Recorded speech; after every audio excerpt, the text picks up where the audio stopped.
పథకం దేశవ్యాప్తంగా అమలు చేస్తున్నారు. ఇందులో భాగంగా ఆంధ్రప్రదేశ్లో ఫస్ట్ పైలట్ ప్రాజెక్టుగా చిత్తూరు జిల్లా కుప్పం నియోజకవర్గం, అది కూడా చంద్రబాబు నాయుడు గారి నియోజకవర్గం, కుప్పం నియోజకవర్గంలో మొదలుపెట్టారు. కుప్పంలోని నడిమూరులో పిఎం సూర్య గారు పైలట్ ప్రాజెక్ట్ అయితే ప్రారంభించారు చంద్రబాబు నాయుడు గారు తాజాగా.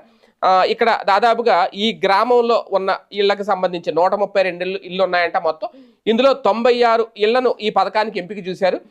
ఆల్రెడీ 15 ఇళ్లకు ఈ సోలార్ ప్లేట్లు, సౌర ఫలకాలు అంటారు కదా, వాటిని ఆల్రెడీ అమర్చేసి ఆ సోలరైజేషన్ కూడా ప్రారంభించారు అనేది. కాకపోతే ఇక్కడ కీలకమైన అంశం ఏంటి అంటే ఇవి ఇల్లులు కాబట్టి, అంటే ఇందులో 1 కిలోవాట్ ఉంది, 2 కిలోవాట్, 3 కిలోవాట్, 4 కిలోవాట్, 5 కిలోవాట్ వరకు ఉంటాయి, 6 కిలోవాట్ కూడా. అంటే మనం ఇంటిలో మనం విద్యుత్ వినియోగాన్ని బట్టి ఎంత కిలోవాట్ సోలార్ మనకి అవసరం అనేది వాళ్ళు డిసైడ్ చేస్తారు. దాన్ని బట్టి ప్రభుత్వం కూడా, కేంద్ర ప్రభుత్వం సబ్సిడీ ఇస్తుంది.